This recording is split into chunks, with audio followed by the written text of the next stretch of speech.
Eu quero pensar com os irmãos lá em Efésios capítulo 6, 10, 11 e 12.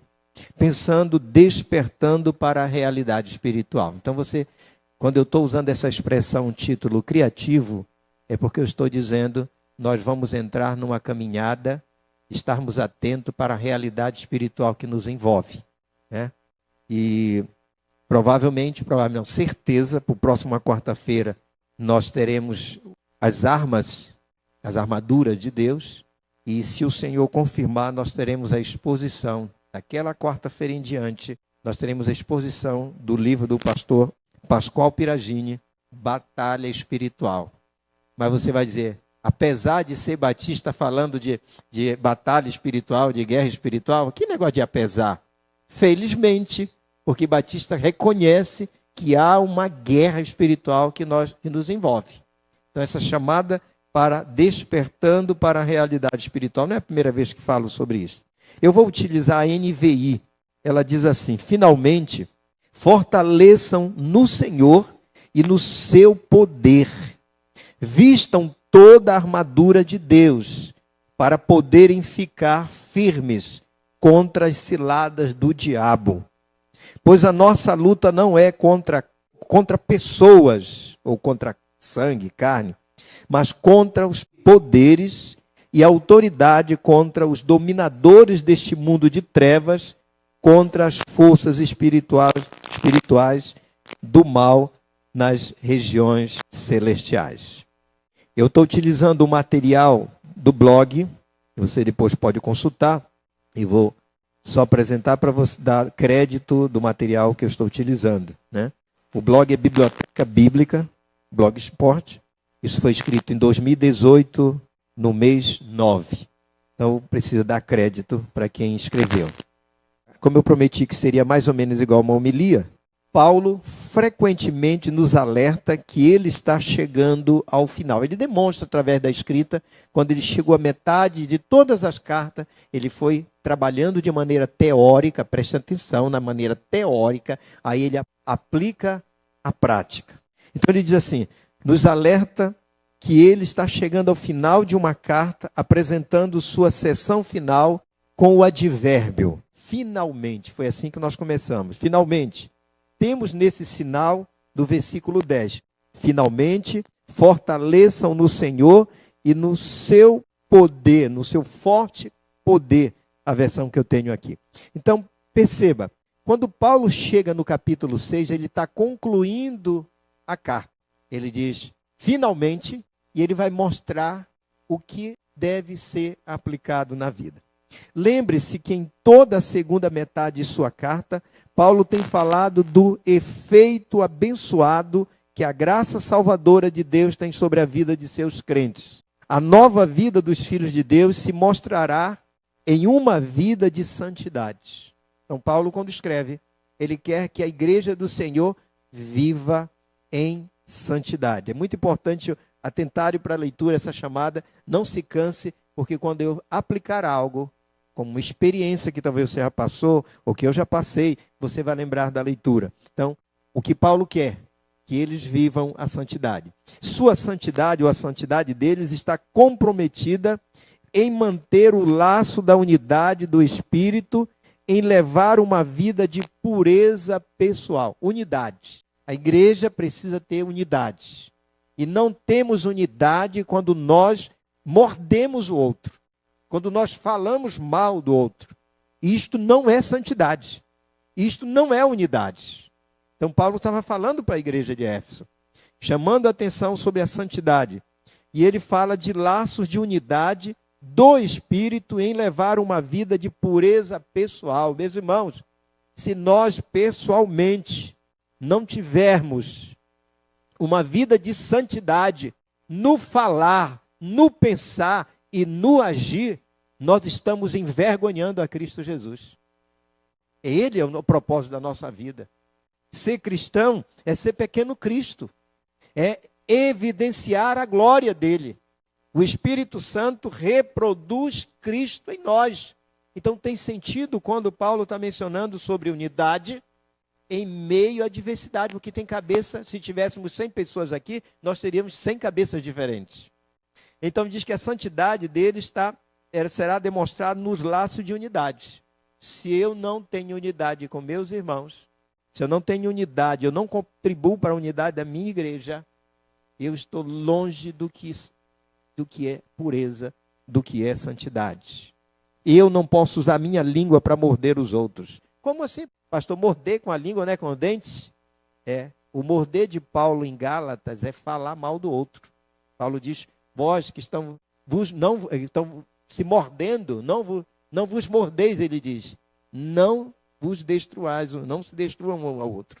E ele diz assim, e como vimos mais recente, a santidade deles se mostra disposta a assumir a responsabilidade que Deus lhe dá, seja como marido, uma esposa, filho ou pai, empregador, empregado. O texto vai terminar exatamente, ele vai falar no capítulo 6, ele fala com o filho, fala com o pai, fala com o marido, fala com a esposa, fala com o servo e fala com o senhor de servo.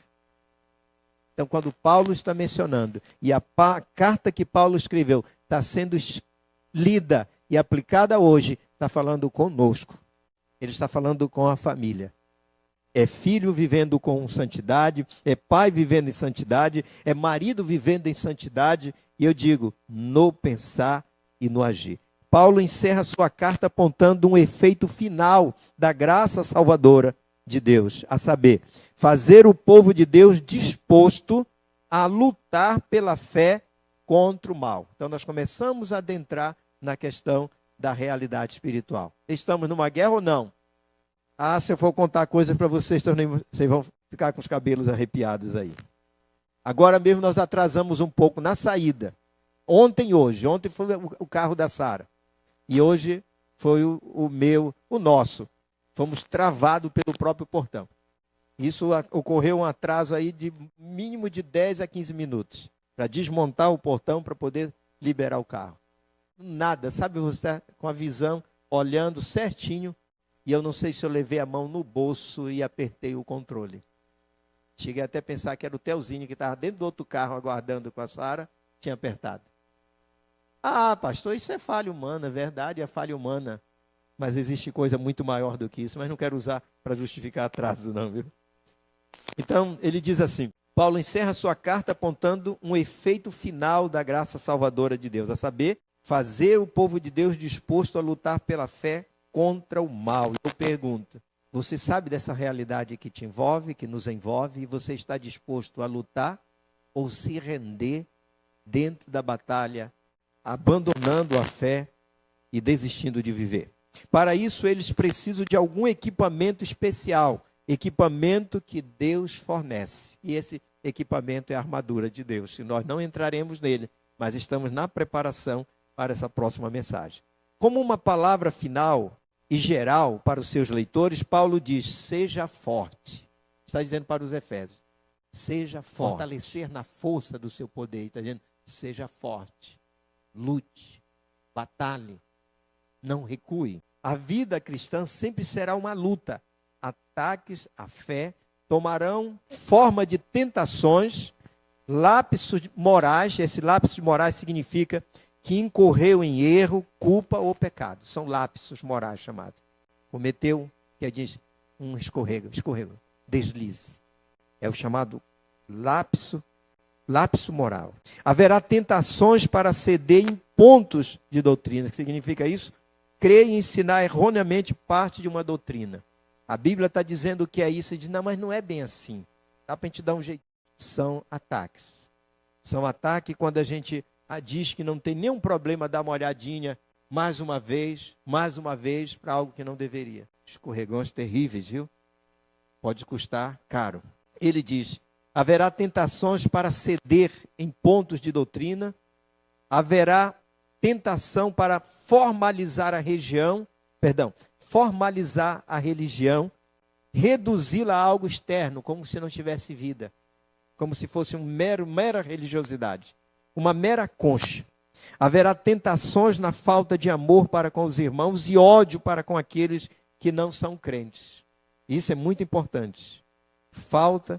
Tentar é um tipo de tentação, dizer, eu não gosto do fulano. Você não precisa gostar de mim nem de ninguém. Você é convocado, nós somos convocados a amar, não é gostar. Se você tem que comer 1 quilo de sal comigo, que você não gosta de mim, Jesus não te pediu para gostar de mim, de eu gostar de você. O mandamento é amar. Amar. Amar é muito maior. Eu já disse para os irmãos várias vezes que gostar está fadado a não gostar. Você pode gostar de mim, pode gostar do outro. Na hora que o outro tropeçar, passou a gostar. Isso é fragilidade. Isso é palha. Isso é papel. Isso queima. Mas o amor, apesar e apesar dos pesares, eu te amo. Você me ama. Mas nós somos tentados a não amar os nossos irmãos e a odiar aqueles que não são parte da nossa comunhão, que não são crentes. E aí ele diz, a lista poderia continuar, mas o ponto é claro, precisamos ser fortes contra as tentações.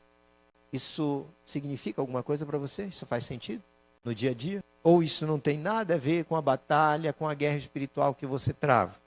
Isso, no entanto, não é algo que os filhos de Deus possam fazer por si mesmos, serem fortalecidos na sua própria força.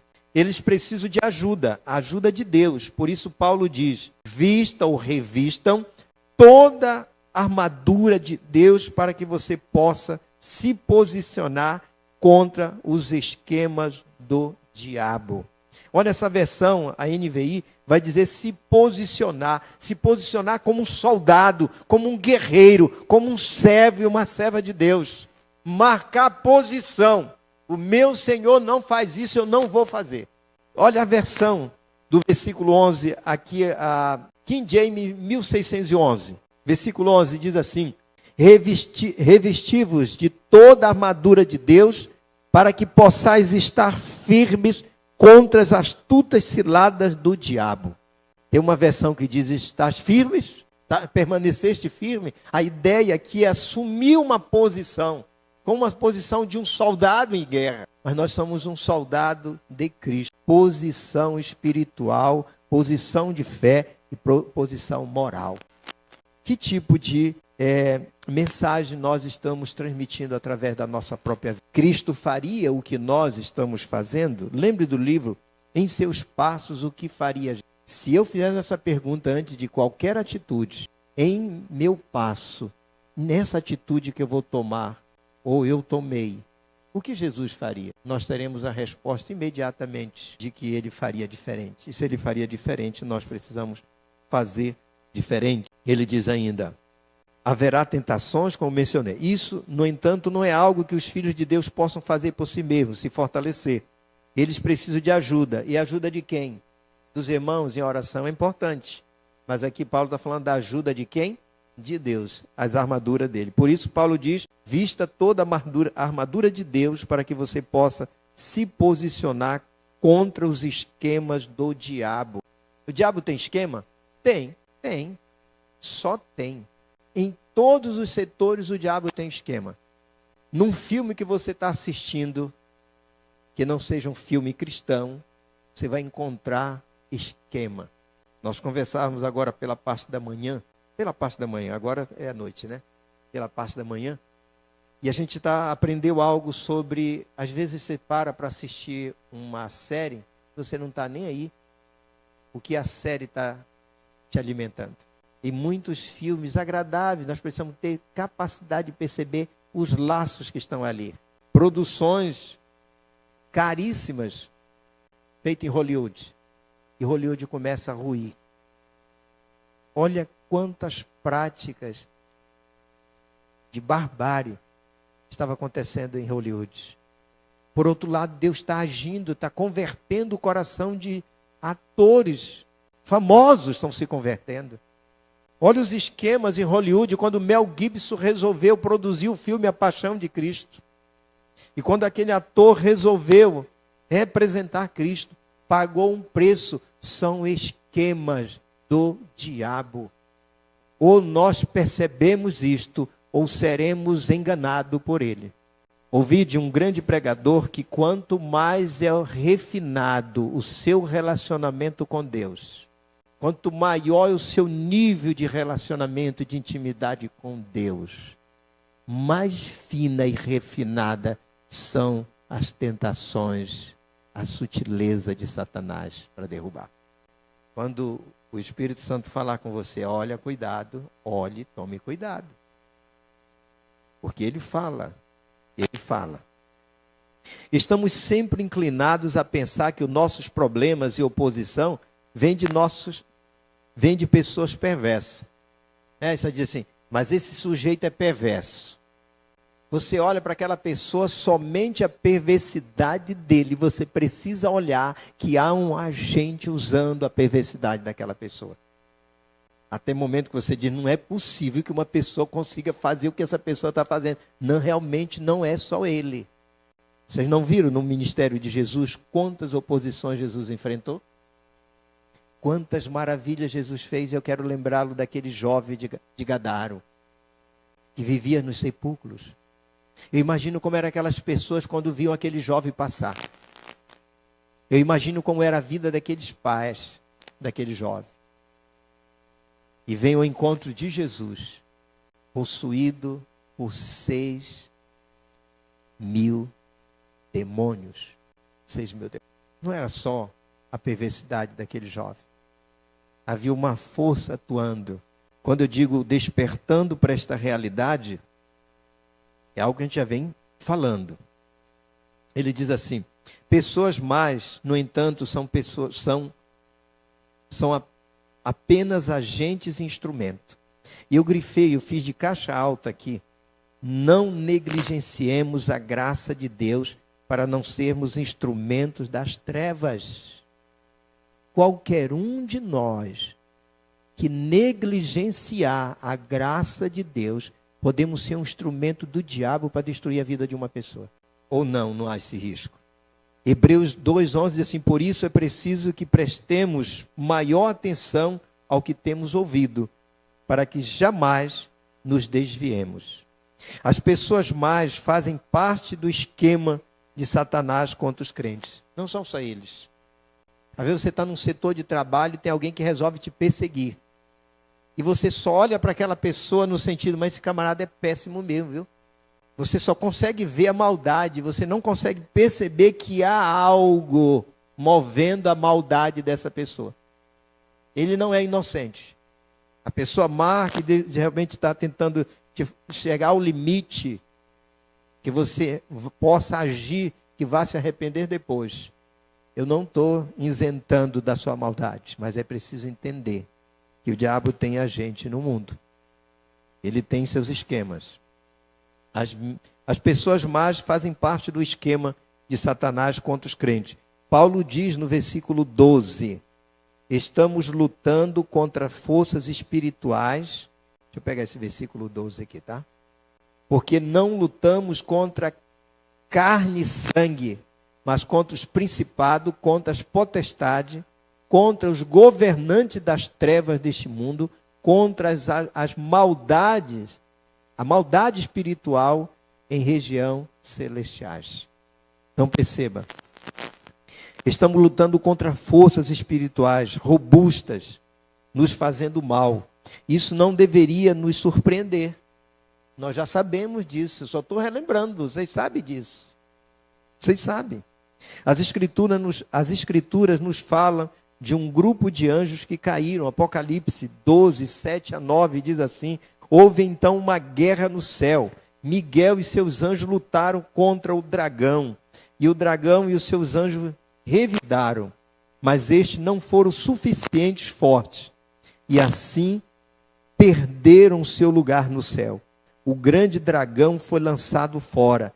Ele é a antiga serpente chamada Diabo ou Satanás, que engana o mundo todo. Ele e os seus anjos foram lançados na terra. Não é real? Isso é coisa de teólogo doido, de pastor abirutado? Isso é real. Queiramos crer ou não, mas isto é real. Você já enfrentou alguma guerra assim, espiritual que você se esvaiu em lutar? Já passamos muitas, já choramos muitas, já guerreamos muito. É real. E estão agora falando dessas pessoas más, né? Estão agora sob a liderança de Satanás que anda em volta como um leão que ruge à procura de alguém para devorar. 1 de Pedro 5,8 diz: sejam sóbrios e vigiem. Não tem sentido o que Pedro está dizendo. Ele diria simplesmente para encher linguiça, só para preencher o texto ficar mais bonito, quando ele diz sejam sóbrios. E sobriedade é bem ao contrário de alguém que está embriagado. E vigie. Jesus fala disso quando diz orai e vigiai. O problema não está na falta de oração. Nós oramos bastante, queridos. Oramos. Pode não ser o suficiente ainda. Mas nós tropeçamos na vigilância. Podemos até vigiar naquilo que vamos falar.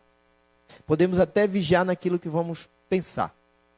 Muitas vezes nós escorregamos, tropeçamos na reação. Sabe aquele dia que você está com o copo quase transbordando? Você já viveu um momento desse? Você está no limite. Se você pudesse voltar logo para casa, entrar no seu quarto, você não tem contato com ninguém, para você não transbordar a sua taça. E talvez uma gota, uma palavra que talvez nem tinha intenção de te ferir, mas transbordou. E transbordou trazendo estragos. O reagir é mais difícil do que agir. Agir é como um escritor que pensa o texto que está colocando no papel. Ou como um poeta que está organizando a sua poesia. Mas a reação é instantânea ou não, dependendo de quem está no palco ou no cenário. Você já passou pela experiência de alguém dizer alguma coisa que depois você descobriu que a pessoa não tinha intenção de lhe ofender, mas aquela palavra transbordou a sua vida naquele dia? Ou isso não acontece com vocês? Só acontece comigo? Não, isso não acontece aqui em Castanhal. Então Pedro diz assim, sejam sóbrios e vigiem. Por que ele está dizendo? O diabo, o inimigo de vocês, anda ao redor como leão. Há uma versão que diz ao derredor. E alguém diz, está em ao derredor porque ao redor está Jesus, né? Mas a versão diz, anda ao redor como um leão, rugindo e procurando a quem possa devorar.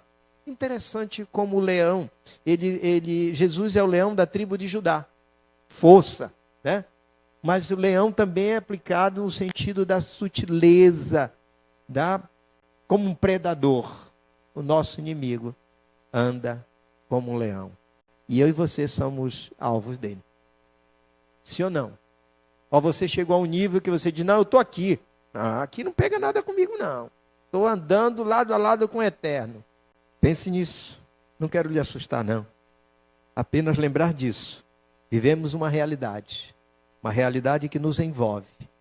E precisamos ter os olhos aguçados e um coração que tenha a capacidade de perceber a realidade que nos envolve, que nos dá em volta. É uma batalha de proporções cósmicas nos reinos celestiais. Mas isso não nos assusta, aí tudo bem. Pois a ajuda do nosso lado também é cósmica, é celeste. Lembre-se de que o apóstolo abriu esta carta com esta sentença gloriosa. Capítulo 1, versículo 3 de Efésios. Louvado seja o Deus e Pai de nosso Senhor Jesus Cristo, que nos abençoou nos reinos celestiais com todas as bênçãos espirituais em Cristo Jesus. Toda essa realidade que eu falei, que nós compartilhamos aqui, ela é gritante.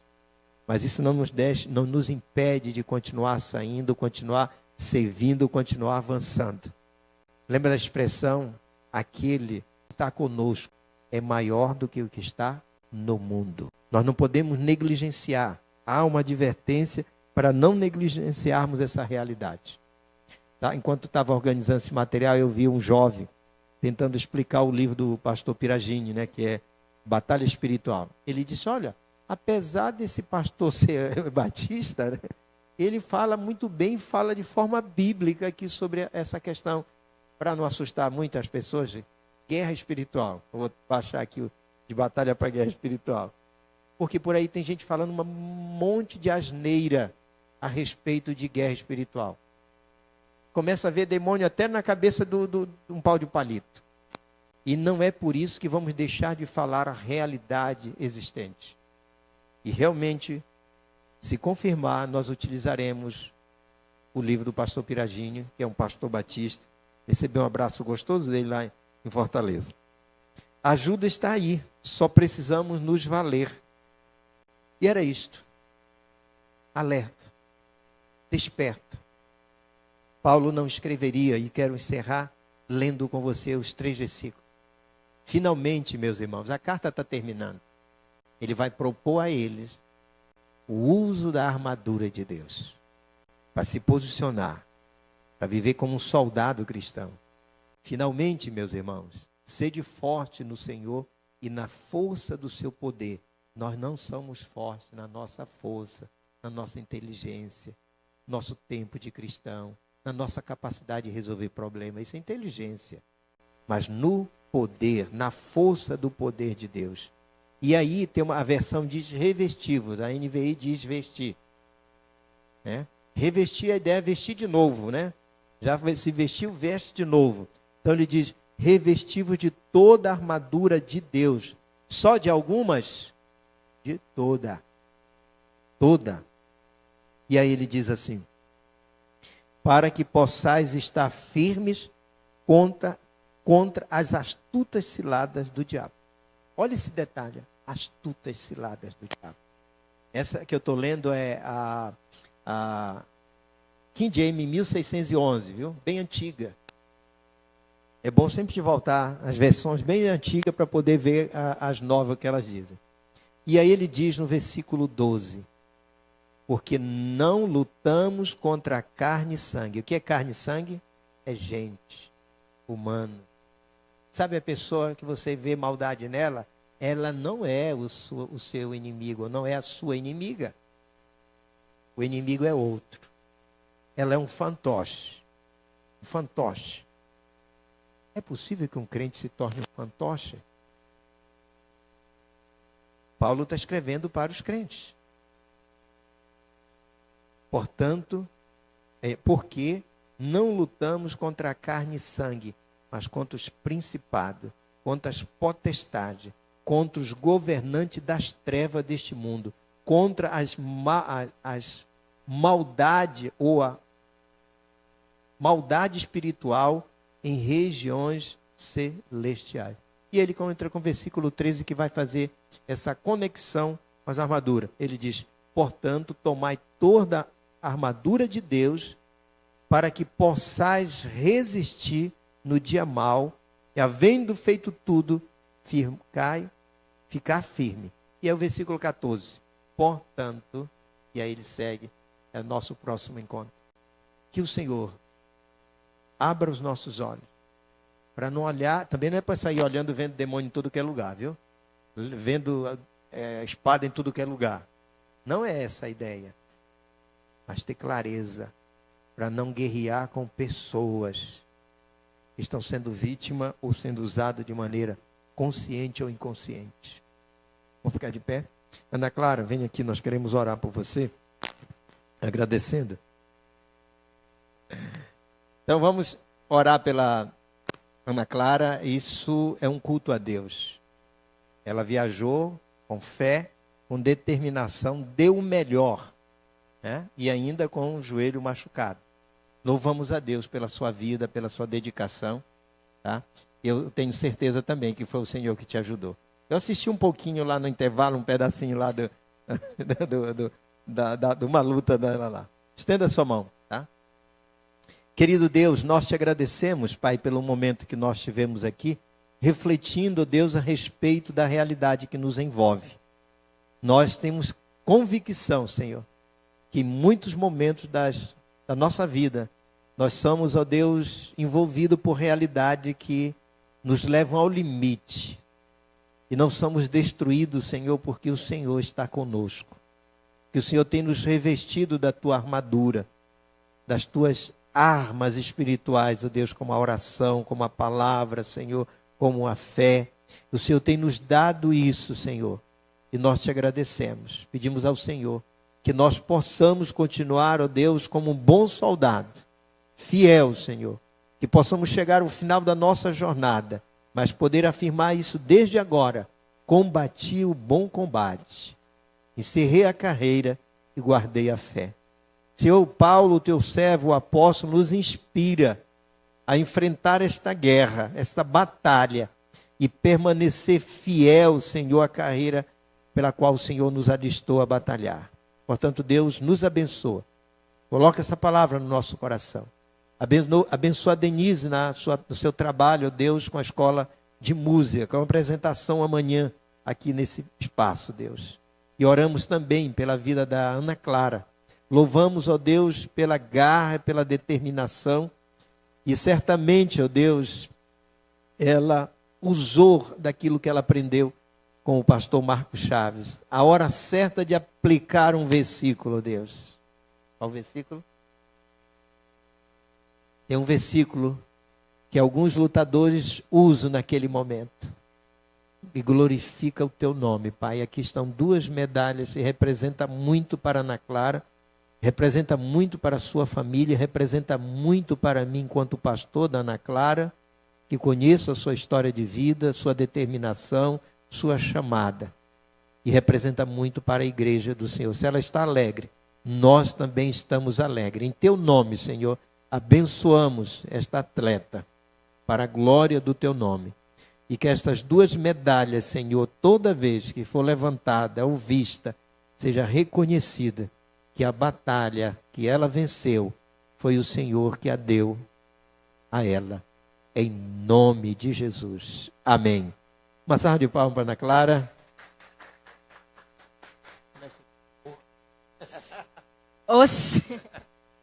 Deus abençoe. Um bom restante de semana.